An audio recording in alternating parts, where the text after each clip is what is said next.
What happens when two SEO agencies with radically different service models and histories decide to merge, not just in name, but in culture, process, and people? Today, I'm talking with Tyson Stockton, co-founder and COO of Previsible, a fast-growing SEO consultancy that just made a bold move, acquiring the long-standing internet marketing ninjas. Tyson isn't just navigating a business deal. He's trying to preserve legacy while reshaping a team for the future. The real story here isn't just about expanding service lines or boosting revenue. It's about the delicate, often messy work of integrating teams, redefining titles, and building a shared culture from scratch. Tyson walks us through how he and his co-founders approached everything from overlapping job roles to the unsexy, high-stakes org chart decisions that can make or break a merger. We also pull back the curtain to talk about what SEO agencies need to do to stay relevant as AI reshapes the search landscape and why link building is having a quiet renaissance. Tyson's challenge, balancing Previsible's high-touch model with the scrappier DNA of the ninjas, all while scaling leadership and stepping back from the day-to-day himself. Let's get into it.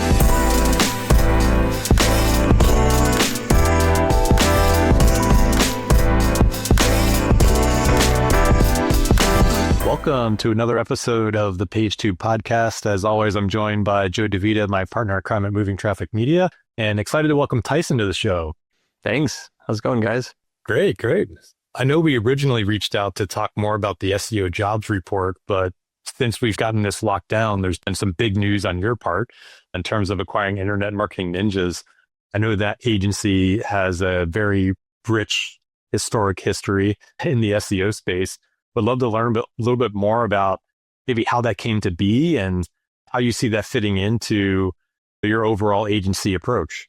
Yeah, absolutely. No, it has been obviously big news for us. It's been a lot of behind the scenes work. I think we originally started talking to Jim and the team back in September of last year. And so it's been a bit of a road to obviously get to this point, but it's been really fun to be able to connect with Jim, see how he's also thinking about like the future of search, looking at our kind of what we've been able to offer to the market and kind of service wise. And we really felt like both from service offerings with how things have been evolving, as well as more of like kind of the people elements and how we felt like the culture of the two companies would fit. And it really just has fallen in line. And I feel like there's a lot of like serendipitous aspects to it where, you know, getting connected at the right time and all the different conversations that go into it. But we're pretty excited about this next chapter, bringing them on board. Yeah, definitely. Congratulations. That's a big step forward for any agency. Joe and I, as agency owners ourselves, have explored what that might look like. And I think one of our big questions always was, how do you manage for two teams coming together, even if they are small teams in our case? So how did you vet that? Like, how did you make sure that outside of the founders, obviously they have to get along to some degree, but how do you make sure that culture fit is the right one? It's a hard piece to I think quantify too. And lack of a better way to describe it, I think it just takes deeper conversations, spending longer time, really understanding the nuances of it. And for me personally, I think one of the pieces that was the most beneficial is early in the discussions and process. David and I, one of the other co-founders, we actually flew out and met Jim and stayed with him at his house for a few nights and literally just would spend all day going through and talking about our team and our business and our services and learning about their approach. And then just one more of taking that, let's just listen and learn and talk through all the nuanced aspects. And then later it was more coming into, okay, how could this come to be?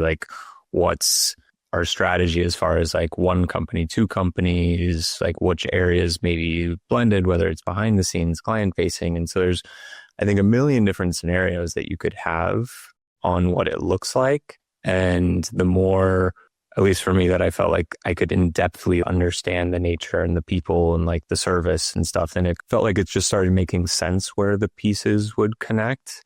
The other element I would say for it is there's no full way of planning for it.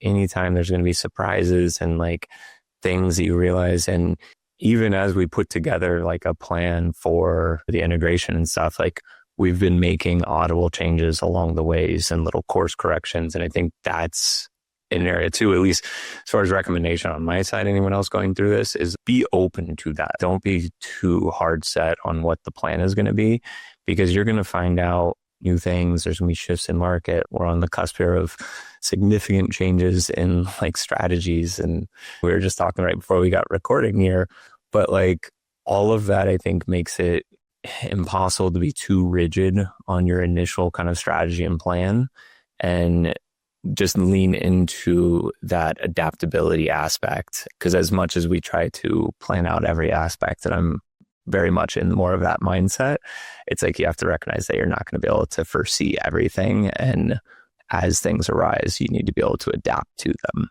What are like the big things you hope to integrate in the first few months? Whether you do them or not, that's a different story, but what's your outline for the first few months? One of the first pieces, and I would bucket into a couple areas. One, there's like the people aspect, and it's just getting people talking to each other.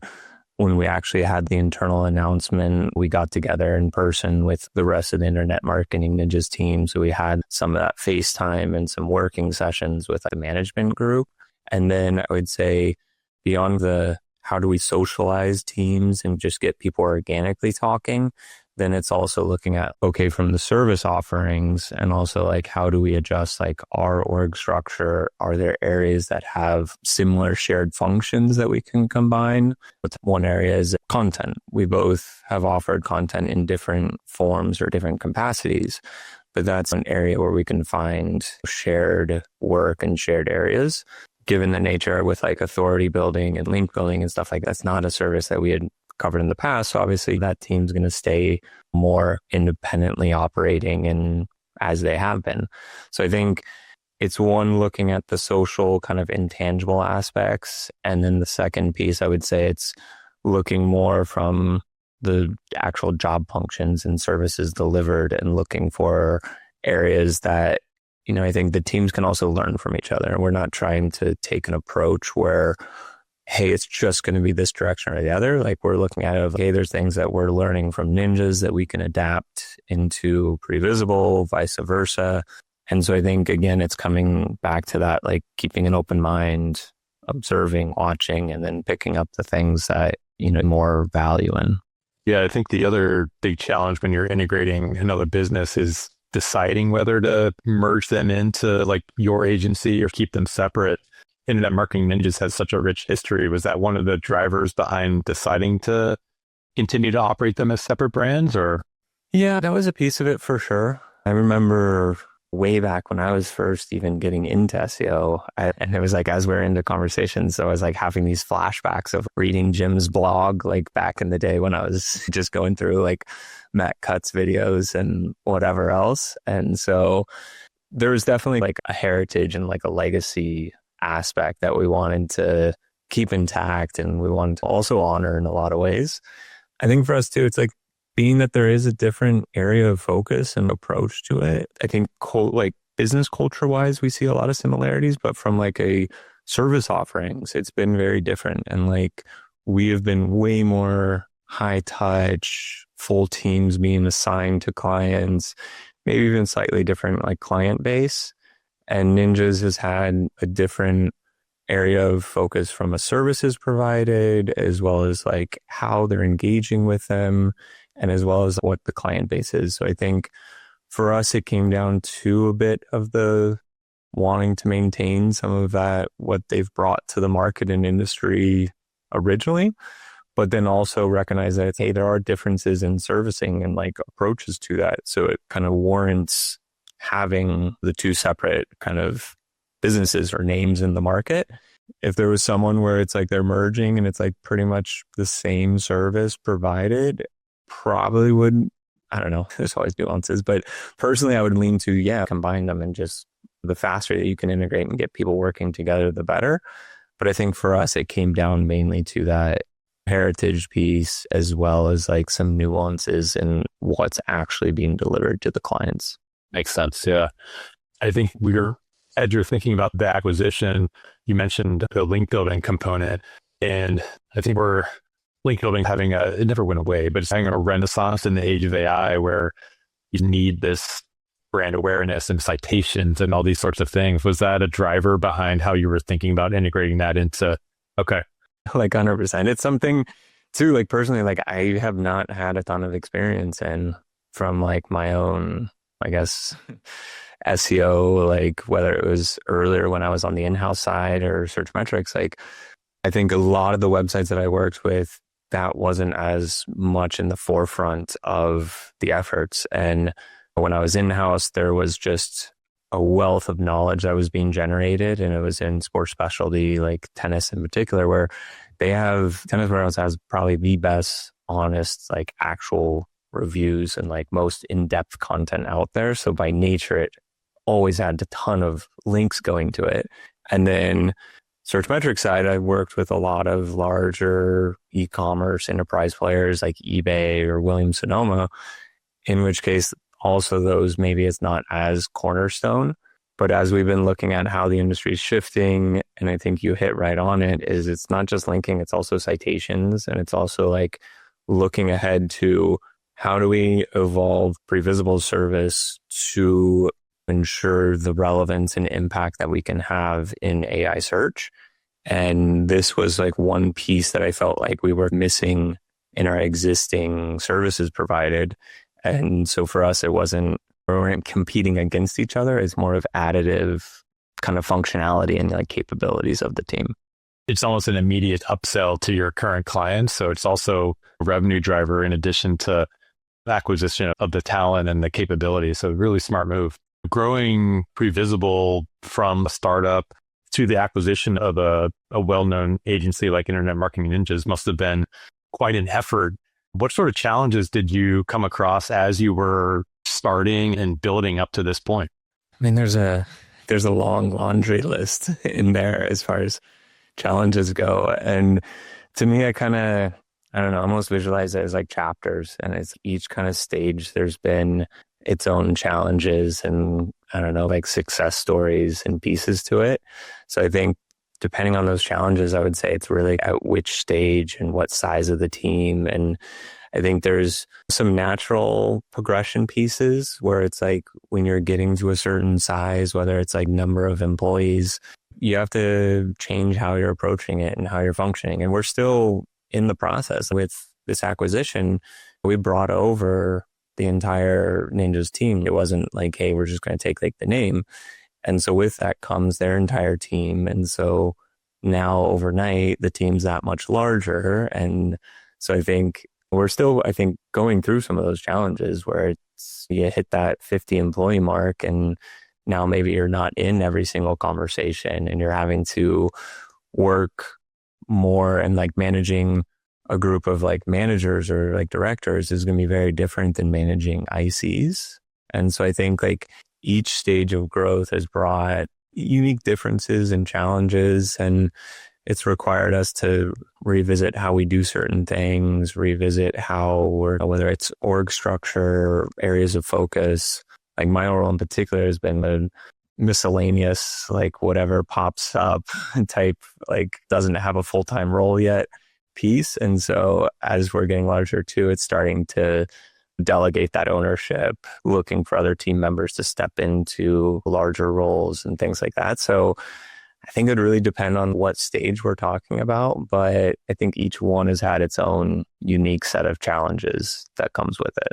Yeah, I think as we've grown, Joe and I have had to figure out ways to do exactly just saying, be more willing to delegate, to trust team members to take on more responsibility, focusing on building the business from a sales and marketing perspective, things like that. Things that when you're growing, like you said, you're just doing all these different things just to try to grow. And now as you start to get a team under you, you're able to build out a little bit better process and structure. How do you see your role in this sort of new double-sized team sort of environment? It's a good question. We'll see how it evolves. I think I would assume that even within the next 6 months, it's going to continue to change. One of the areas, I think just for me personally, is trying to step away from some more of the day-to-day activities, and whether that's through establishing better lines of ownership and areas of focus within the team. And so that's been something I think, honestly, probably as of late that I've been working on, especially on kind of the more business operations side of the business is having a group that I'm working with and separating out different areas of focus within that. But it's an interesting kind of transition time because as a co-founder, you're like so used to being involved in absolutely everything to then make that little kind of change to where it's, yeah, you're not in every conversation. You're not talking to every client. You have to have, it's like a leap of faith where you're trusting the team and everyone else. For you guys, like, how's that transition been? Like, yeah, where have your challenges been in that? I'm sure Joe has thoughts on this as well. I think Joe has a unique strength that I don't think I have, which is on the people management side, figuring out like what that roadmap looks like and the specific, I'll call them milestones that the person needs to meet in order to be ready to take that on. And so as we came to this realization, we sat down together and Joe did a lot of this work, but he figured out who is the right person to step into the role of me on certain calls or certain clients. And then we mapped out clients to individual people, figured out like what that roadmap would look like to get them as prepared as possible to step more into that leadership role. And then took that plan to them and said, is this something you want to do? Because that's the most important part. And then are you in agreement that if you were able to accomplish these sets of things, you'll feel comfortable not having John or not having me, being Joe, join the call in that scenario? I think that's been successful for us. I don't know if you have anything else to add to that, Joe, but I think it's taken us a long time to develop like good managers under us, and we've been really lucky to have people stay with us for a long time. John and I pitch, one of the things we're really proud of when we pitch is the tenure of our team. We think a lot about our talent and recruiting. Like every new employee we bring on, it's like the biggest decision we make. Like it's the riskiest thing we'd make. It's just like we think a lot about people. And I know, Tyson, you spend a lot of time thinking about talent too. Maybe we could talk about the talent a little bit. I've got a bunch of questions, but I'm going to start it a little bit in a silo because of your acquisition. Did you find that like the titles of your people and the titles, were they so much different? Did you have to figure out that doesn't align to this? And how did you think about the titles that people have and and how are you going to bring them together? Great question. It's something that like we're, I think, still like mid-process maybe on doing, but there's always going to be differences of titles. And I think every organization has like their own kind of fingerprints on what is a manager, what's a director level. And that's been something that I guess coincidentally had been working through recently on our side. And so each year we have a set of goals that we're working towards. And it's not exactly, I would say, like OKRs, but more in the sense of we typically break it down from I don't know, in my mind, it's like a level of importance where it's like people, clients, and then revenue. And so it's like first making sure that we're taking care of the team that's going to be then supporting the clients and driving the value to them. Obviously, you drive the value, then the revenue is going to be lacking afterwards anyways. So it's like we would have, hey, we want to grow by this. But then it's like, okay, what are we going to do from our people development aspect? And this could be whether it's benefits that we want to introduce in the year as far as just like additional benefits to the team, or also in the sense of just like career development type items. And so going into this year, like one of the people goals was around like refreshing and making some changes to like the career development model. And so like, how are we being consistent with titles, setting the expectations of those roles, I think has been like also a challenge, because when you're small, your team's doing everything. And so it's hard to have that clear separation of like levels and expectations from those. And so going into this, we're like, okay, let's have clear level sets. And we establish kind of levels we just put it as like L1, L2, L3, L4. And then with those titles that can be across different functions, these would be some elements that we expect from that level. And these would be unique of whether someone's a content writer or an SEO manager or a technical person. And it's just more of these general characteristics. And we broke it down to 4 categories. One was more of just general SEO knowledge and expertise. Or firm believer, it doesn't matter if you're in HR or an actual SEO role, you have to have familiarity and knowledge of SEO. Like we can't hire good SEOs if we don't know SEO. And so one of the areas across the board is just SEO knowledge. And then the remaining three, we break into SEC models. So it's skills, engagement, coachability. And so the skills would be like, what are the hard skills, whether they're communication skills, whether it's technical skills, like which level do we expect someone to be at? Engagement, how are they showing up? What are they like when they come to work? Basically, everything from how they're engaging with clients to colleagues to interactions within like the company. And then the third is coachability, looking more towards like, well, how are they developing? How are they growing? Are they eager to learn? Do they have that internal hunger to progress? And so we established those at each level and then brought that also into our annual reviews. So then when we're doing the annual reviews, we can talk to people, hey, you're here, but we really want to see you at this level. We think you need to embrace X, Y, and Z more or something like that. So it's a little bit of a tangent from like the question, but when it comes down to... You're speaking Joe's love language right now. Thanks. I got 6 follow-ups already. I'll wait for you to finish. Perfect. So I guess coming back around those original question of the integration, that has been a piece of it where clearly there were some differences and we still have some unique titles that may be on the internet marketing ninja side versus Previsible. But I think one, it's, hey, let's make it as consistent as possible on day one. And then we'll probably revisit this next annual review cycle if there's any fine tuning from that.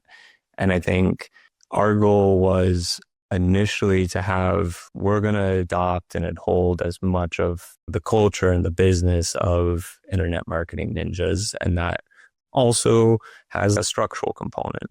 And so we wanted to integrate where it made sense, leave the uniqueness where it made sense, consistent titles as much as possible.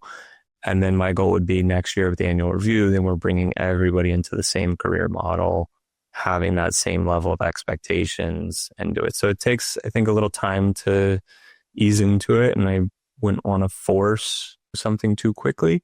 But even going back further, I think that's been an area of focus, especially as of late, on making sure that we're doing a good job at giving that transparency of expectations on roles. And I think that's a common catch or like hang up for businesses going from a small team where everybody's involved with everything to the next size is like being more, direct and having those honest conversations around expectations. Cause sometimes they're easy conversations, sometimes they're difficult, but I think at the end of the day, it's really beneficial for the employee because it's like an employee that stays isn't just happy. It's like they're engaged, they're feeling challenged. It's like there's all those other aspects on top of it.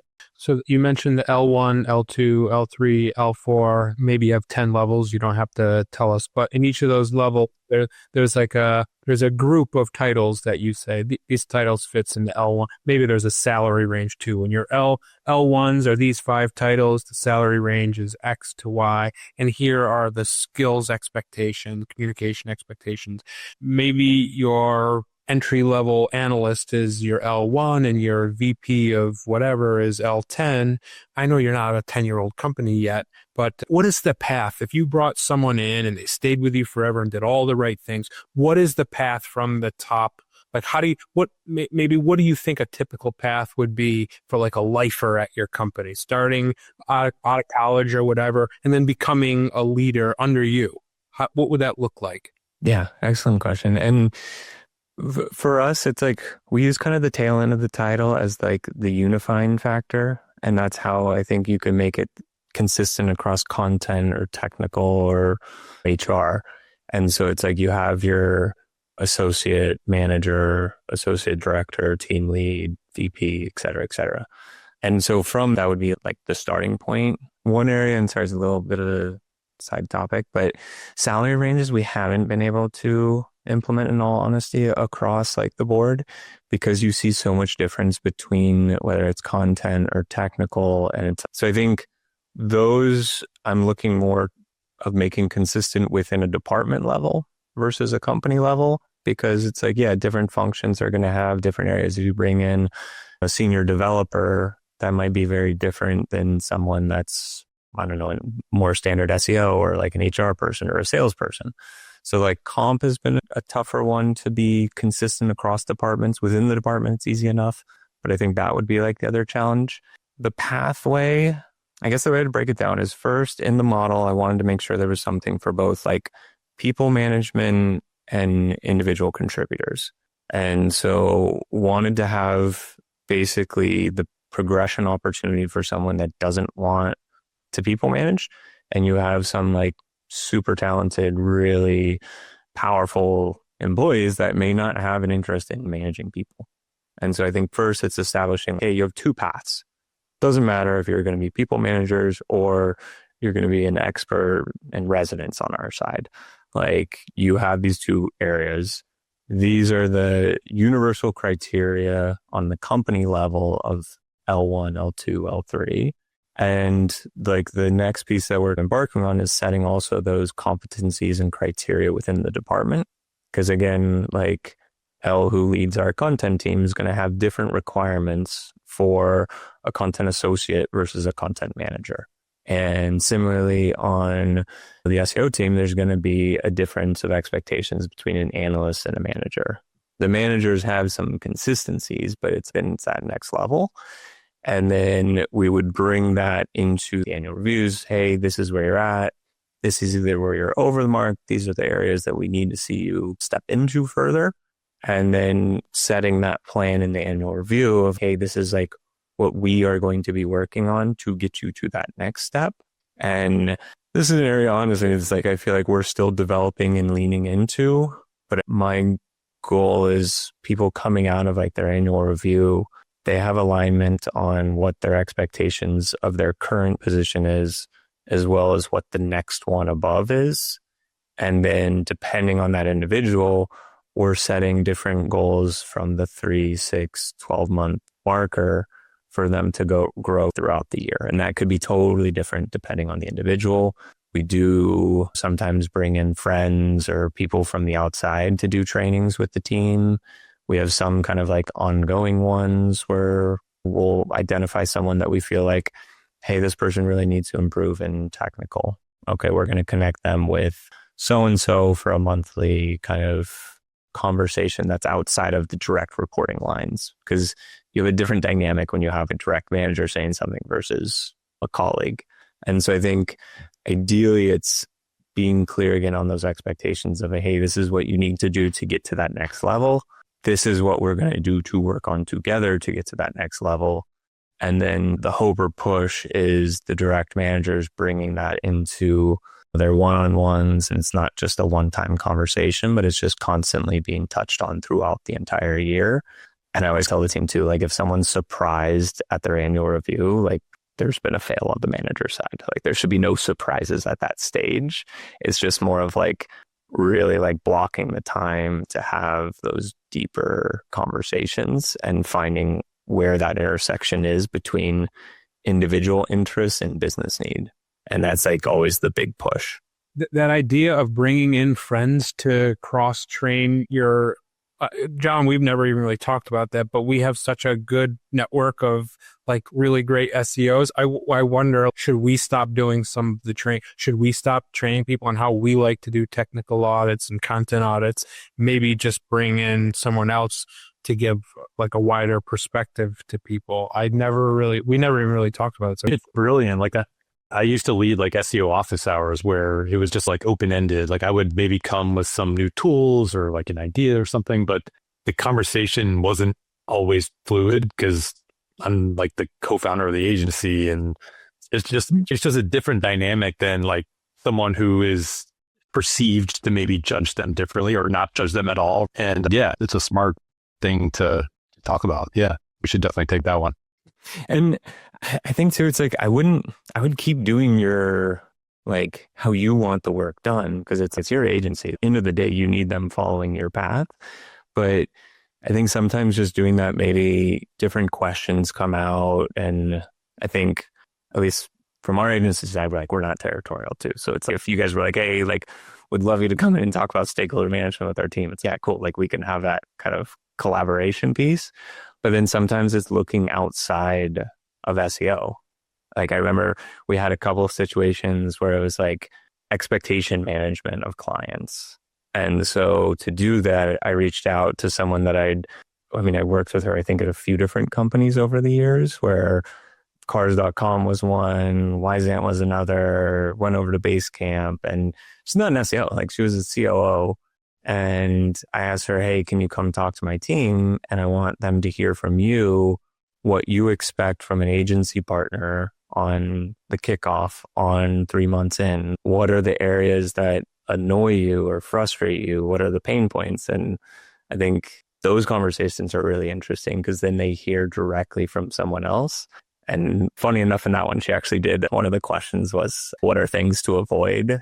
And she did a throwback of something that happened in the past. And it was actually from me. And she was just like, yeah, no, like this kind of thing you wouldn't want to do. And I was like, all right, like fair enough. I love that. Yeah, that's amazing. Joe, do you have any other questions around that? On the talent side, I guess I want to keep the conversations more focused on SEO. I think that's what our audience is tuning in for. But at what point do you have someone manage someone else? And what's the most direct reports you've found successful? Is it 3 people, 4 people? Great question for that. I really like, and I think one, it depends on the age or like the experience of the manager. So younger manager, I'm gonna want to have a smaller group. I don't like, even for like really experienced individuals, to have too many direct reports. I feel 4 to 6 is like my kind of favorite zone, because I feel like the manager can lean into each person with even this like acquisition and integration. Like one of the questions, like literally 2 weeks ago, Jordan and I were talking in the evening, and we're like, we both have to reduce our direct reports. And like him as well as myself, it's like we had too many direct reports on the org chart.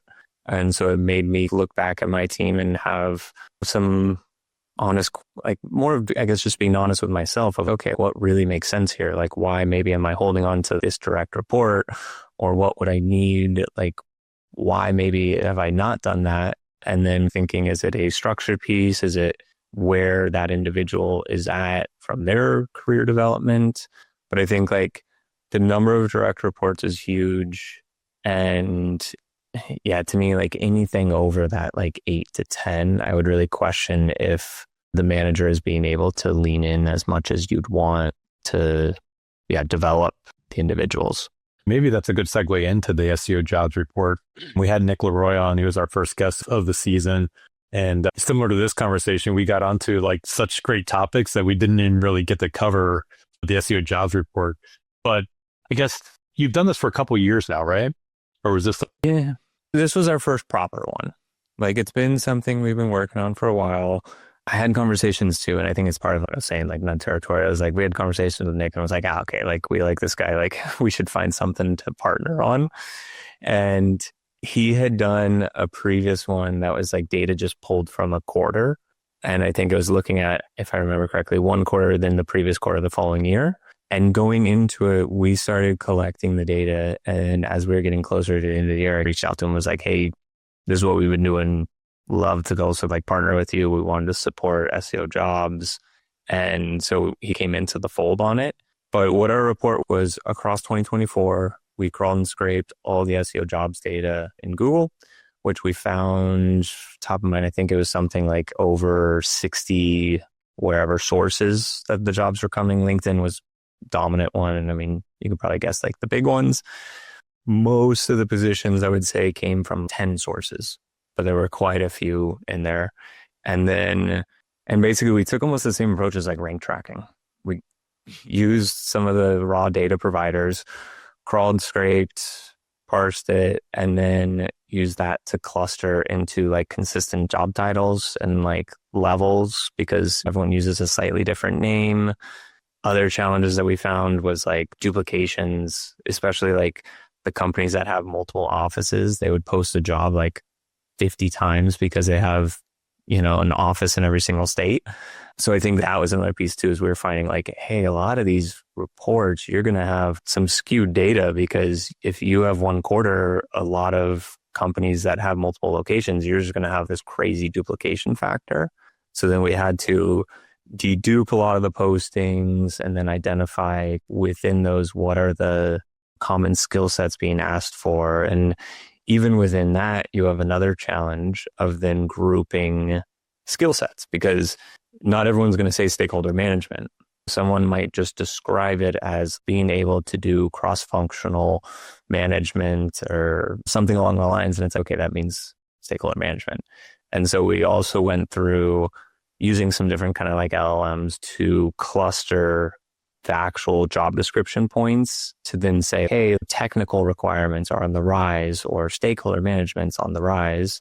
Whereas you wouldn't get that if you were just looking for an exact match. Did they say this? So for the report, we collected across 2024, and then we're able to look at what trends happened throughout the year. We didn't have complete data set to compare 23 to. So I think that is a limitation of the report. Is I wouldn't be able to say in all certainty, like, hey, there were more or less jobs from 24 to 23. I can tell you within the year of 24, when there were more, when there were less, what's trending. But I think that was one limitation. And that's something that we want to be looking at this year to continue it. And it really came out too of just something that it's like, we want to lean back into the SEO community. We all fell into this industry from one place or another. And I think for me personally, that's why I like talking about the career development aspects, because there's a ton of people that are offering a lot of great value from the tactics and the strategies. But I feel like at the end of the day, it is work for all of us. And there's not as much kind of guidance or coaching to get from that IC to manager, or someone that is trying to make that jump to the director level. Like, where should I look? What should I be expecting? And I think that was some of the areas that we wanted to provide insight towards with the jobs report. Across the industry are much more, to your point, like tactical driven or tips and tricks and those sorts of things. It's really much less about what the career path even is supposed to be or what it could be. So I love that you guys are doing this as well. I'm curious, I'm sure we could take a guess, but do you envision or can you anticipate some of the changes that you'll see with job descriptions, maybe even that you're posting yourself, or maybe have come across how those might be shifting into 2025, 2026 with the evolution of AI? There's a few obvious ones, like obviously AI experience, LLMs, like those type of pieces, which I think like the recommendation then for the SEOs out there is include those elements in your actual LinkedIn and resume that you're submitting. Because I think that's like the biggest piece too, is like a lot of, especially the larger in-house opportunities, is you have automated systems for rejecting candidates. And so it's like you could be an absolute rock star of an SEO and just be rejected because it was an automatic rejection. And maybe you said something like not in the same way that their filter was set. And even for others, like sometimes I'll set like filters, or I'll go back and question where it's like, yeah, I asked for like experience with websites over 100,000 pages. Should I maybe reduce that to 10,000 just to make sure I don't miss anybody? And so it's like maybe someone comes in with, yeah, largest website I had was 90,000. Okay, I probably want to talk to them as well, even though it wasn't 100,000. So I think like those technical aspects will continue to be on the rise, like familiarity with like different, whether it's technologies, softwares, systems, like that's going to be important items for people to be adding to. I think it's been an interesting point though, because I think there's in some ways like a timidness in the market where we're seeing some sectors and some opportunities increase. But I feel like with all the changes in search, it almost feels like some businesses are like, how do I invest? Or like, where should I invest? Like, what should I be looking outsource and agencies, or do I want to bring in-house? And so I think that's something that I feel like maybe we're going to still feel for a little bit as things continue to mature. I'd recommend companies to lean in now and just know you're going to have to course correct. And it's like earlier you get started on it, the better. But I feel like there is like a timidness that still is like lingering in the industry right now on how or where companies should invest. And that's because building out an ecosystem internally is much more complex versus maybe hiring an agency who maybe has that infrastructure already and can just apply it to a client.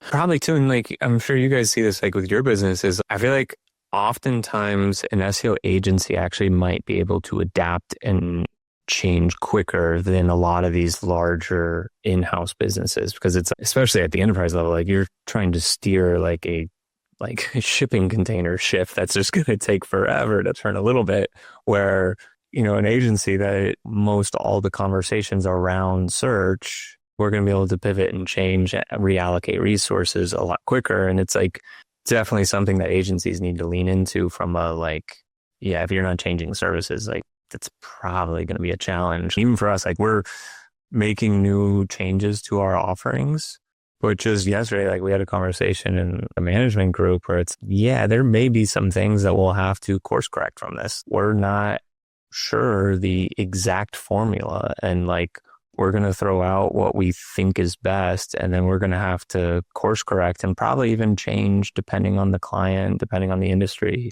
and everything else. So it's like setting that expectation with the team is like, we're going to start with this, but be prepared to change quickly. This will not be the same. Maybe flex up a little bit as like we're figuring it out too, but we're giving that service away for free right now. We're basically like figuring out what those deliverables look like, and a few clients will get the free version as we go through the drafts of them until we figure out how to package a few deliverables into a service that we can sell, which is probably not going to happen this year. We're going to figure out our deliverables with a few of our clients who are most receptive to our ideas, and then we'll figure out how to package it and sell it next year. That's where we are with that. No, 100%. Or sorry, go ahead, John. I was going to say, I think for us, like figuring out who is, to Joe's point, like actually receptive to implementing something that may be AI influenced is part of the hurdle from a compliance or legal perspective, or I don't know, maybe even ethical, depending on who you're talking to. And we've pinged our clients and said, hey, is this something you're open to? If the answer is yes, then we'll figure it out together as we implement different things, and doing anything risky, but just figuring out what that roadmap looks like. Yeah, and it's like there's going to be tweaks and changes along the way, and it came out in a recent conversation I had on the Voice of Search. Zach Ali from Finder was on with me, and it's like right off the bat in the beginning of the conversation, he was just like, we're excited about this because like in finance, it's like super tough to compete with the juggernaut players. But now we're like, hey, we can move quicker, we can adapt faster than the larger players. So it's like he's viewing it as an opportunity. And I think that's what I want to push clients into is, hey, especially if you're not the market leader, take advantage of this. Yeah, you might get 80% right and tweak and fine tune the rest, but like you all of a sudden have this like open lane, and you might as well capitalize on it while you still have the edge. Yeah. Maybe that's a good segue into the podcasting. This is a new venture for us. I think it's been really rewarding just being able to sit down with both old friends, but also new acquaintances like yourself, where we can have some smart conversations and learn together. How did you think about, or I guess, why did you think about starting one? And maybe how has it influenced maybe how you approach your business? Good question. It's been a long road for us on like the podcast, and that's something too that I think got a little lucky that I fell in our lap. And so back, Jordan and I, so Previsible, we have 3 co-founders, Jordan Cooney, David Bell, and myself. And Jordan and I worked together at Searchmetrics. So I think we'd been working together for almost 10 years before Previsible. And at Searchmetrics, one of Jordan's old colleagues and friends, Benjamin Shapiro, who they worked together at eBay, he had started a podcast kind of production company. And one of the early podcasts was Voices of Search, where he was the host and Searchmetrics was a sponsor of it. And Jordan and I were a regular guest for the first, 3 years, maybe 4 years or so. And as Ben's business grew, his main focus was the MarTech podcast. I think eventually when we started Previsible, Ben was just like, yeah, take over, be the host of it. And it helps that we're buddies with Ben. He also, I think, wanted to help Previsible out and give us the opportunity. And so Jordan and I took over hosting back at the beginning of Previsible and have viewed it in twofold, like one, opportunity to connect with others in the industry. You hear new ideas, you get to make new connections, like you said. So I think for me, that's probably like my favorite part, and I get to be selfish and ask the questions that I want to ask, or kind of talk to people that maybe I hadn't talked to before. And some it's going to go really well and go long, and some are going to be more kind of your standard ones. But I think that's been super fun. And then the other aspect is, again, like similar to the SEO Jobs Report, we all fell into this from one place or another.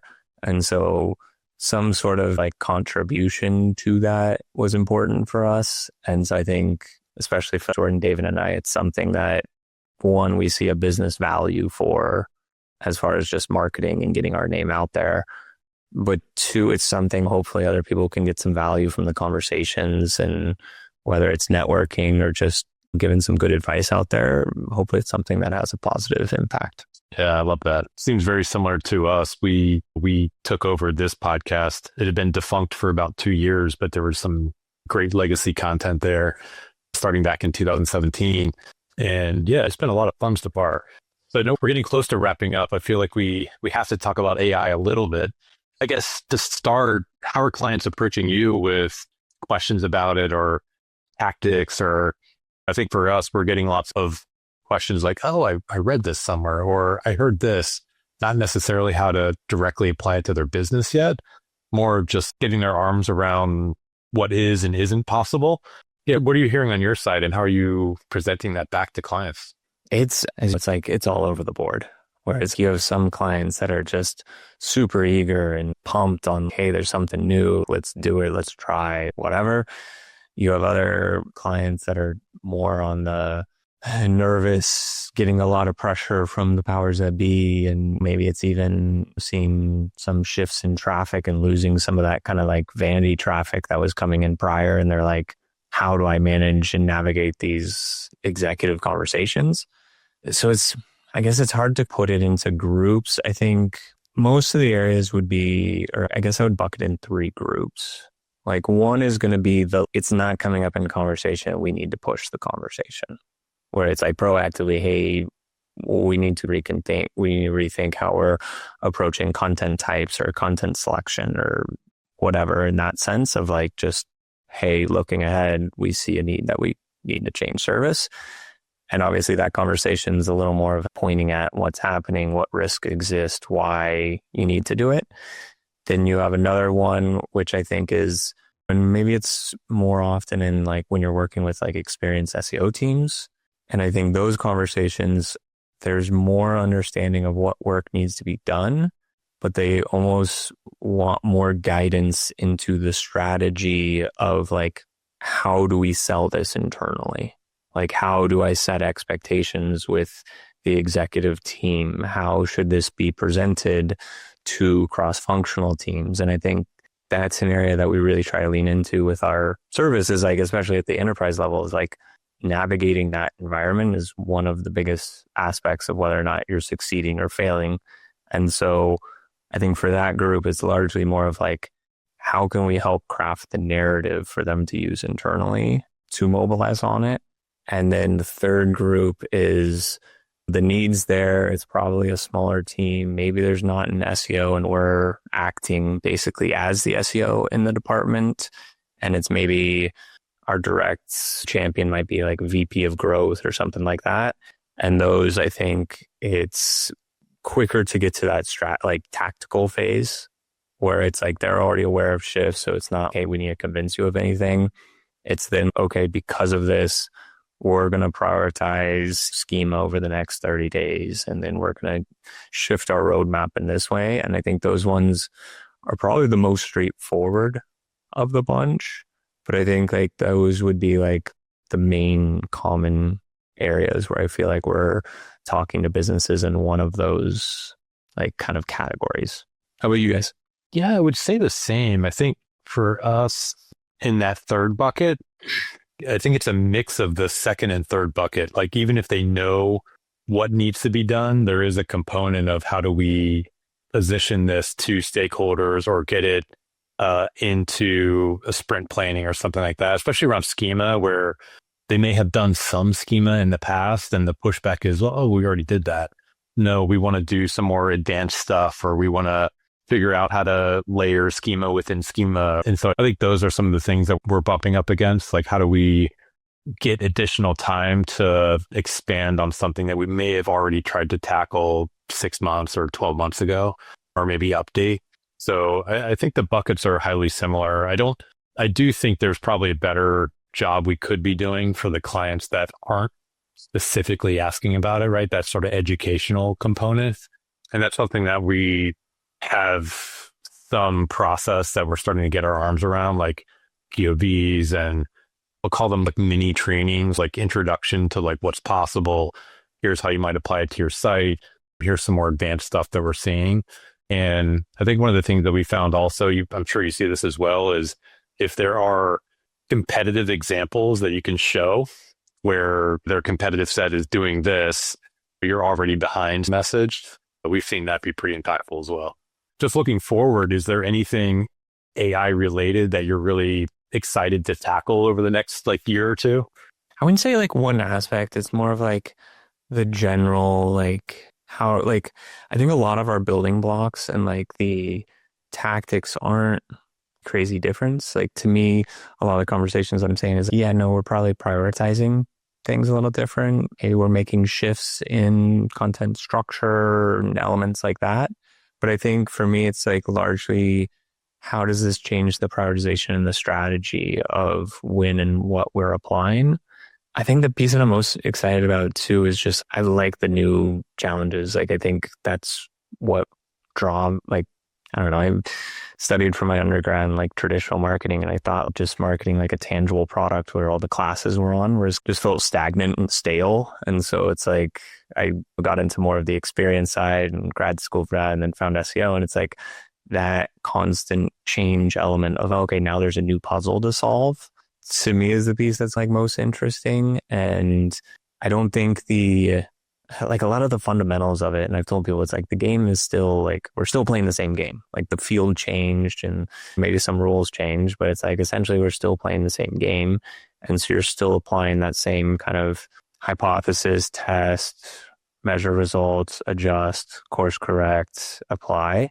And I think one of the areas that I'm excited about is also that there's not going to be one playbook or one rule book for it. And more so than the past, we're going to see even more nuance between categories and website sizes and everything else, which makes it more difficult, I think, for some companies to deal with, because there is like that nuance and whatever. But I don't know, to me, that makes it a lot more interesting, where you can't just take what someone else did and do the same thing and expect the same results. It's like you're going to have to apply something unique about it, which is fun. You're going to have to actually have a strategy, not just a copy and implement. Yeah, I would say it's probably the most exciting time to be in SEO. I've been doing it for almost 17 years now. And I feel like for the last 5 years or so, it was you're doing SEO and it is what it was. And the last, 2 years have been really exciting at the potential and just the change. I think to your point, I love this industry because it changes so much. So you're always learning something. And I think the learning that I've done over the past 12 months has been, it's hard to even put it into words. You just constantly taking in so much information. It's been a lot of fun. I think there's just a lot of renewed energy in the industry too, which is a nice time to be involved. And that energy has been really cool to see, because with Jim and Internet Marketing Ninjas come over, I feel like I'm seeing also this, this spark in Jim as well. It's like he has a level of excitement into these changes. And like just the other week, I think he spent probably the whole weekend coming up with some different ideas around services. And it was like on Monday, it was just this like long document of stuff.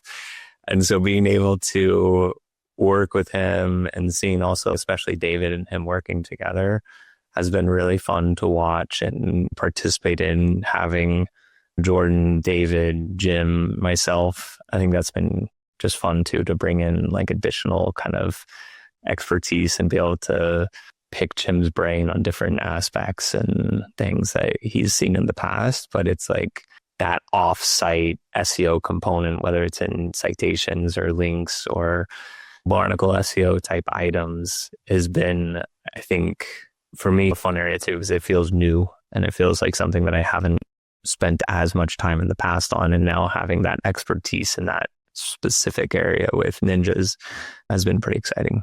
Yeah, that's an incredible gift to be able to work that closely with Jim for sure. And I'm sure his mind is going a million miles a minute. So hopefully there's a lot more of those emails coming your way and helping you build the business. Before we let you go, we like to ask this question. Basically, if you go to google.com in the next 12 months, like what do you envision that experience to look like? Way more blended. Like obviously AI mode is going to be more and more dominant. And so I think like that experience within the SERPs is going to become more and more one, but you're going to see more variety and diversity. So it's like what the SERP looks like for an e-commerce query is going to be even farther different than what we've seen.